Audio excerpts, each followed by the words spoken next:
So I just spent an hour and a half wasting my life.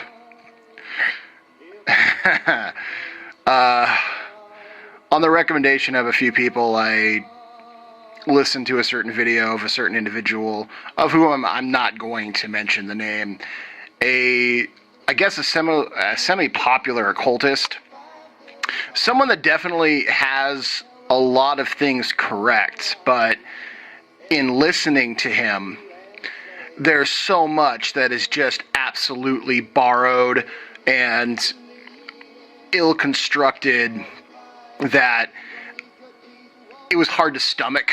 And to listen to him talk about evocation and use phrases and terms that I know I've used, I know that other people have used. I've never heard about this guy until maybe about 6 months ago, and just about everything that I can find out and know for absolute certain, he's a hoax and a sham. And so you can thank him. I'm not going to say who he is, but thank him for lighting a fire under my ass and making sure that I get this information out, because if morons like him are supplying the occult world on the internet, we are in sorry shape. That's all I can say. So, welcome to the first edition of the Lesser Banishing Ritual of the Pentagram. This is a big ritual, and in terms of the symbolic significance and the astrophysical linkages between you and your astral body and all your other planetary intelligences, this is the ritual that is really going to take the middle pillar ritual and move it into a functional exercise.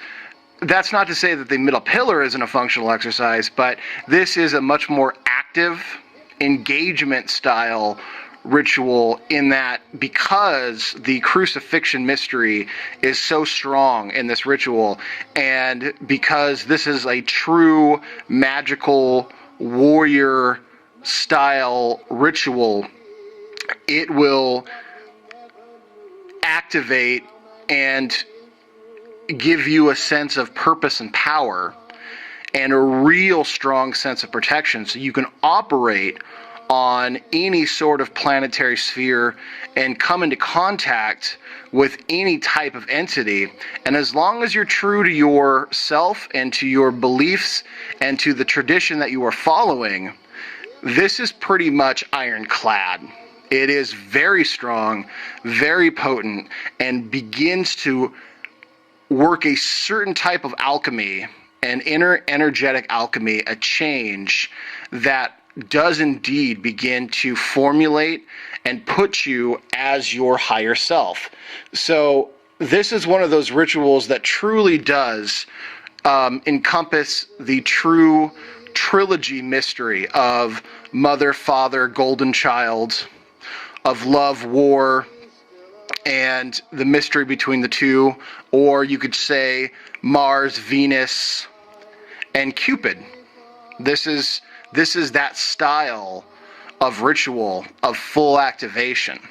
And because the Tree of Life is based off this middle pillar path and pillar of severity and pillar of well, they say mercy, but it's not really mercy, it's more of beneficiality. You have that beauty inspires strength, and strength supports beauty, and the middle path is that Eros or Cupid path to the higher self and the embodiment of the mysteries of love and war. In my tradition, this is sort of the mysteries of the rose and cross, the rose and thorn. Rose and cross works on this as well, but it's slightly different. Eventually, it's sort of the same thing anyways. So, this is going to be part one. This is the first initial step, and I'm going to release this in 4 steps. And I want everyone to really get a good idea of not only, they're not just chanting some words and tracing some pentagrams. It's so much deeper than that. And the more you recognize, the more you can become the ritual. So it's not so much you doing a ritual, it is you are activating in response to the ritual, that the ritual is so much a part of you and activating you on so many different levels that it just starts from the physical realm and just skyrockets upward. So speaking of physical realm, in my last video we talked about the crosses on the tree of life. So because the physical realm was so utterly important, this is where we begin. Step one is the realization of the higher self. So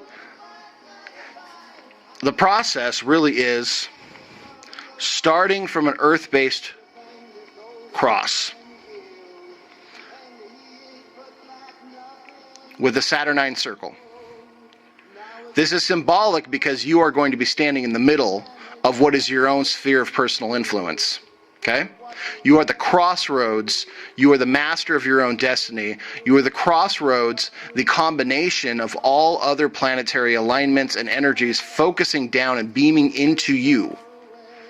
You are at the crossroads. Your physical body is the densification, the overlaying of all your other planetary bodies into your physical body. That's what it makes up.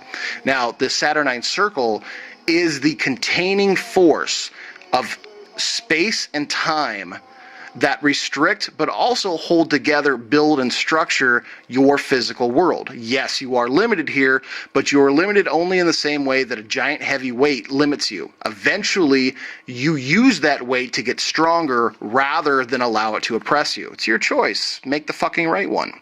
So, in most other lesser banishing ritual, the pentagram modalities, you would then engage in a growing process. Now, this is actually very important to allow your astral body to become very, very, very large. This is important because it activates and expands your awareness and comes to show you the totality, the sheer unlimited potential that is within you. And so for you to grow and to expand is very, very important. You are teaching your astral body to grow and expand by performing this practice. So as you stand in your sphere of influence and contemplate on your divine nature, allow your astral body to expand as big and big and big and bigger as you can imagine. Don't force this. Again, relaxation is key into imagination. Struggling is counterproductive. Simply allow your astral body to grow to the point that it is comfortable. Past that, you're forcing and straining it, you are working against yourself. You simply must allow yourself to grow. And so, from the center of your Saturnine circle, of your own personal sphere of influence, you allow yourself to grow upward.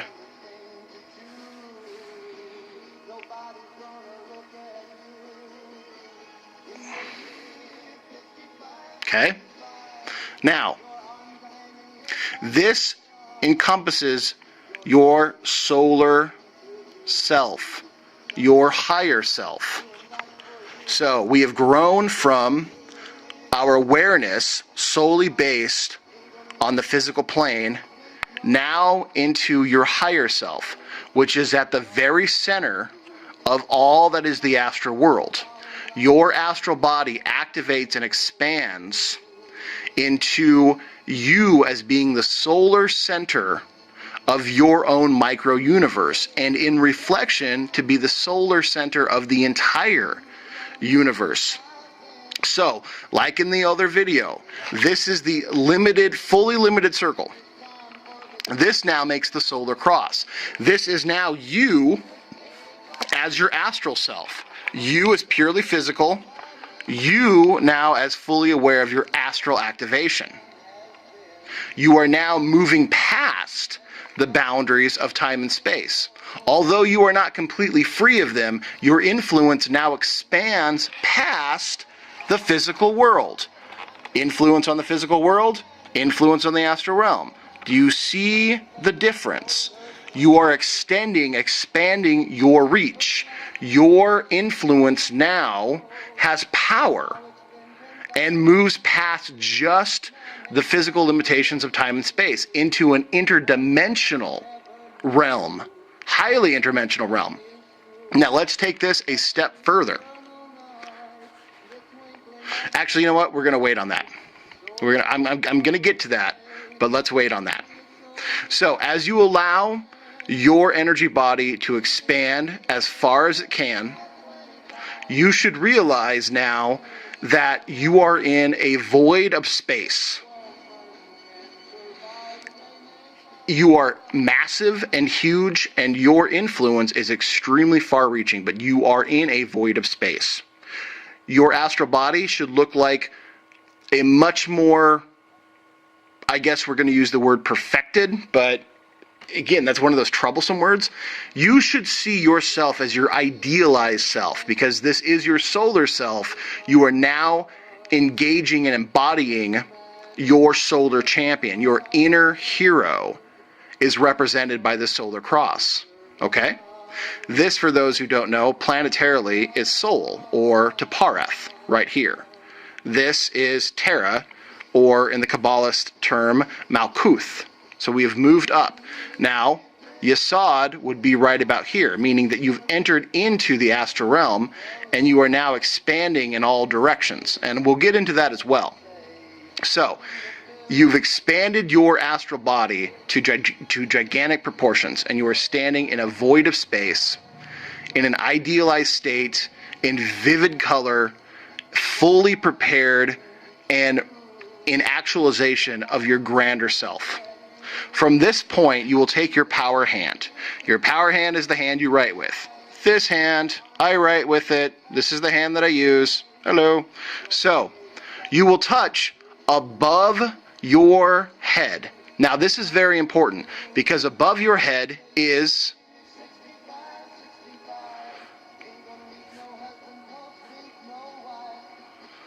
the planetary crown of Uranus. Okay? It floats above your head. It never actually touches it. It's an interesting mystery there, because heavy, very heavy, is the head that wears the crown. As you enter into this ritual and you become a channel for that crown, it is very important to realize that you and the crown have a very slight degree of separation between the two. You are responsible for what happens to you, and you are responsible for what happens to the people around you because of your actions. So you are king or queen of your life in that regard. But you cannot, nor will you ever, truly wear the full crown, because that is responsibility that is far beyond your capability to understand. So you may channel that crown. You may so ever briefly catch a glimpse of having it maybe slightly touch your head, but for all intents and purposes, that power is forever out of reach. The reason being is because you must forever strain and struggle and question and fight and toil and labor to earn the right to wear that crown. As you develop your potential, you will get closer and closer to that crown, but you will never ever fully attain it. This is to keep you growing and expanding. This is to keep you growing and expanding your astral body bigger and bigger and bigger. Okay? It is like that Chinese dragon that chases that pearl of wisdom. He will never catch the pearl of wisdom. But it is the learning process, it is the attempt that he gains wisdom. So whether or not you actually ever wear this crown is almost a moot point. It is the fact that you are continually struggling to be worthy to wear it. Very deep mystery here. It is the process, it is the work, and not the grace. It is work by which you are bestowed grace, and not the other way around. This is how Christianity fucked things, and one of its many ways that it fucked things. But you grow your astral body to try and attain that which is unattainable, and in doing so, attain much more than you ever knew possible and ever will know possible. This is very important. So, as you feel the presence, the great unimaginable, unmanifested divinity that is Uranus, that is Kether, above your head in a brilliant, amazing, bright white sphere of light. You can see the planetary symbol of Uranus in that bright white lightness, and touch it ever so briefly with your power hand, and then draw that essence down into your forehead about the third eye level. As you do that, you will vibrate the planetary realm Uranus as long and slow and drawn out as possible. As this happens, your entire head fills with light, beams with light. Your entire inner head should flood with light. I have had true third eye awakenings in this moment. Absolutely, positively true third eye awakenings. In the true sense, in a actual opening and not a chaotic explosion, but a true opening has occurred for me many, many, many times. Allow that light to stimulate every mental faculty that you have. It should not be intense. It should be rejuvenating. It should be vitalizing, but it should not be so intense that you cannot simply exist in this bright white light that is now filling your head. This is very important. This bright white light will vitalize all the cells in your body and will rejuvenate and strengthen. It is very powerful for the immune system. It strengthens and heals your energetic bodies, heals your mind. It does amazing things for you. Now, after you vibrate the planetary name Uranus, you will say in plain English, the glory of all that is heaven. The glory of all that is heaven. That is a beautiful thing. The glory of all that is heaven. And you will use that finger that is still on your third eye forehead, and you will trace down the front of your astral / physical body and past and point towards your groin area. That's the penis or vagina, which represents the storehouse of sexual energy, which is the moon, which is G.O.D.S.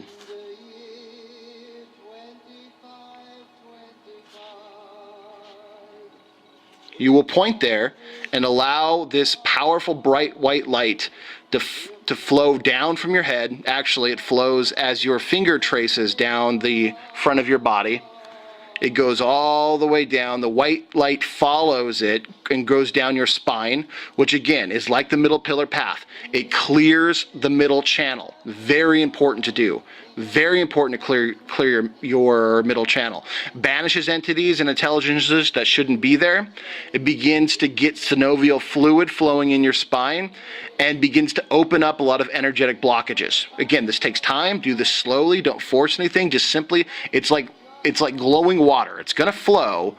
You can't force water to flow, but as you direct it, it'll get easier and easier and easier. Your hand, by virtue of the fact that it's, not 7 feet long, will stop around your groin area, okay? Direct that white light further down through your astral feet into your physical space and beyond. Now, there's a reason for this, and we'll get here, okay? We will get here. So, you allow it to trace out into infinity forever. Now, as you direct this energy into your astral feet, which also link to the physical world, you will vibrate the planetary name of Terra. Okay? And allow your feet to feel at the same time anchored, but at the same time as though you were transcending the physical world itself. It's sort of a funny feeling, and maybe you shouldn't even try. Just allow it to be what it needs to be, because it will eventually become what it needs to be. Just simply project the white light, direct the white light further past your feet, and vibrate the name Terra, which is the planetary realm, the planetary intelligence for the physical world itself. Now, after you say that in plain English, say, the glory of heaven made real. So not only are we talking about the glories of all that is heaven and where it comes from, the ideas, the creativity, the inspirations, but now you are making those things real. It is physical work that will build the kingdom of heaven upon this earth. So, heaven, earth. You are building the kingdom of all, the glory of all which is heaven upon the earth. Because if it's not built upon the earth, it never really truly becomes real.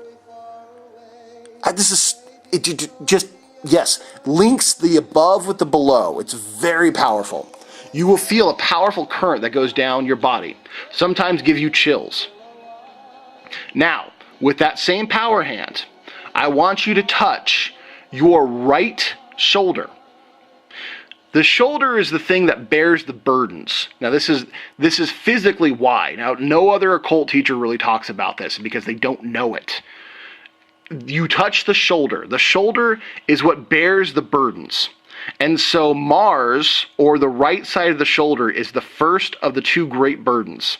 Well, technically the third, or the second, because you would say the crown is the first, but because you don't ever technically bear that burden fully, Mars is considered the first. The first great burden is the power of planetary Mars. So, by touching your right shoulder, you will intone the planetary energy of Mars, and you will vibrate Mars deep, long, and slow. Okay? Now, it's important to realize that the shoulder also is the part that it's the socket that controls the arm. Without the shoulder, the arm would be useless. Okay? So, let me get to something absolutely here. Because I sometimes say things that are slightly different due to my own personal work and some of the things that I've done. But this is something absolutely that I want you to say. Let me get to it really quick. Uh-huh.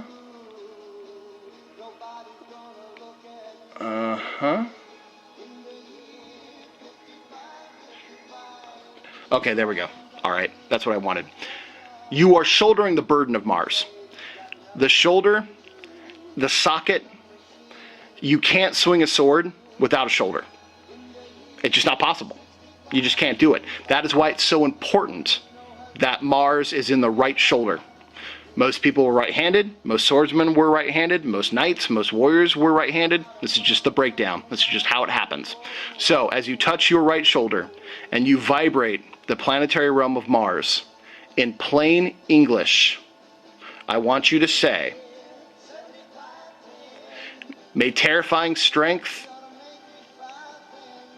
uphold benevolence. Yes, may terrifying strength uphold benevolence. So, you got Mars power.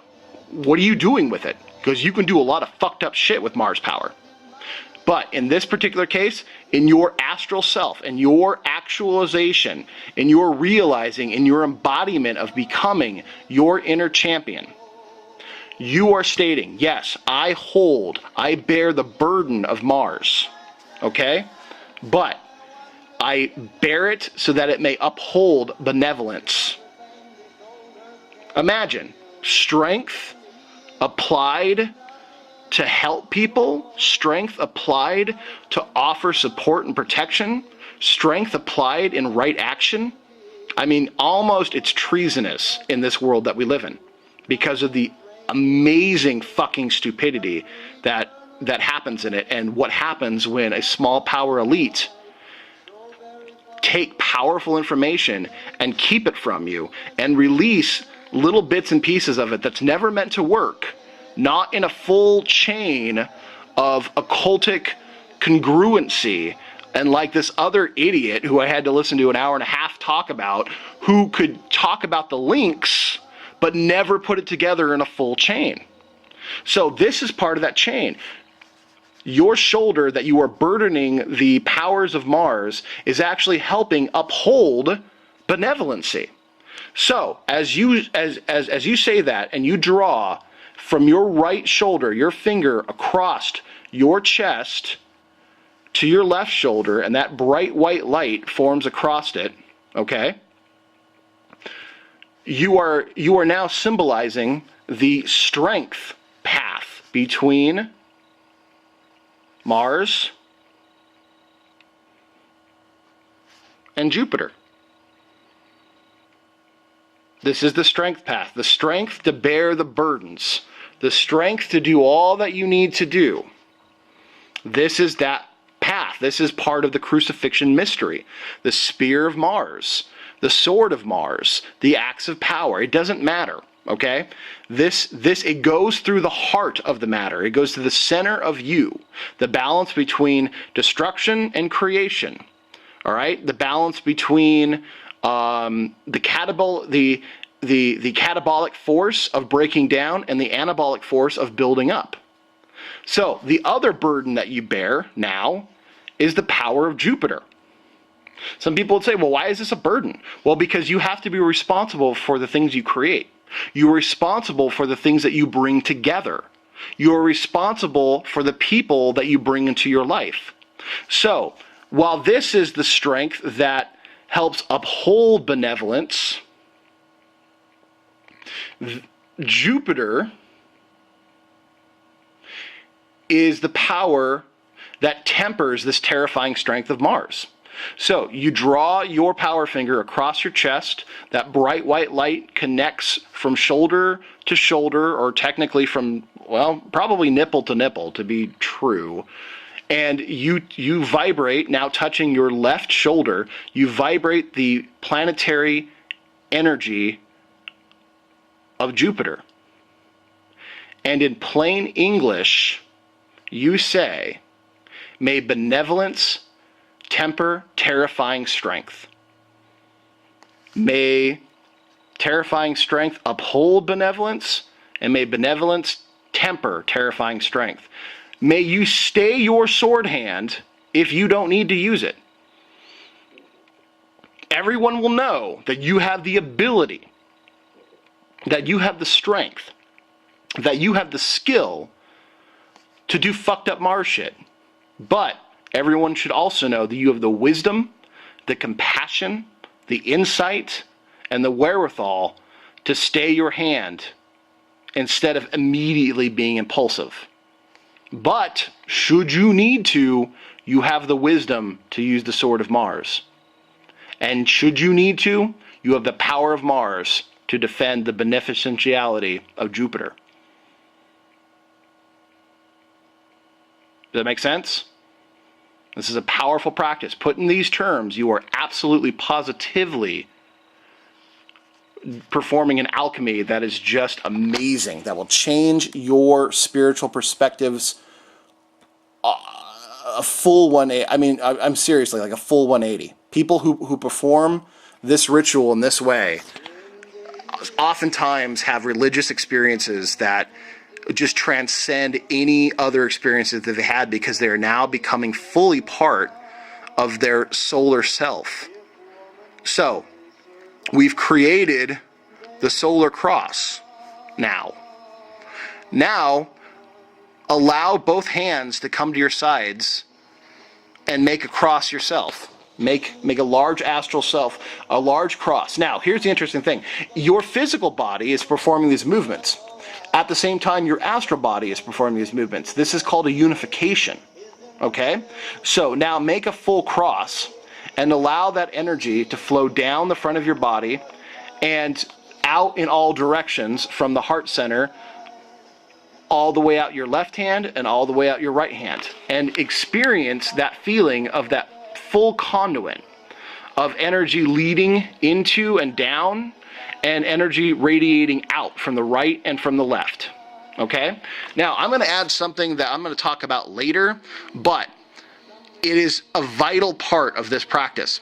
Not only will you have energy that flows out from your right hand on into infinity, and from your left hand on out into infinity, from your solar plexus will beam a light directly in front of you out into infinity, and directly behind you out into infinity. This is very important, and we'll get to why this is at a later date, but I want people to start to feel that activation. Now, because that's going to open up and expand the full sphere, because there is actually an astral sphere and a physical sphere. There are many spheres. There's many spheres within circles within circles. This is one of the activations of a very powerful solar current that at some point we'll get to. This is also another part of the Grand Cross, which right now, at a later date, I'll go into more of it. But a beam of light should also beam from the front of you, from your solar plexus, and then from out behind you in the back area, kind of your scapula area. So like a direct thread of light will beam from your solar plexus, from your back, and from the front of your chest. This completes a very powerful circuit of energy. I'll come back and do part 2 of part 1. Yay.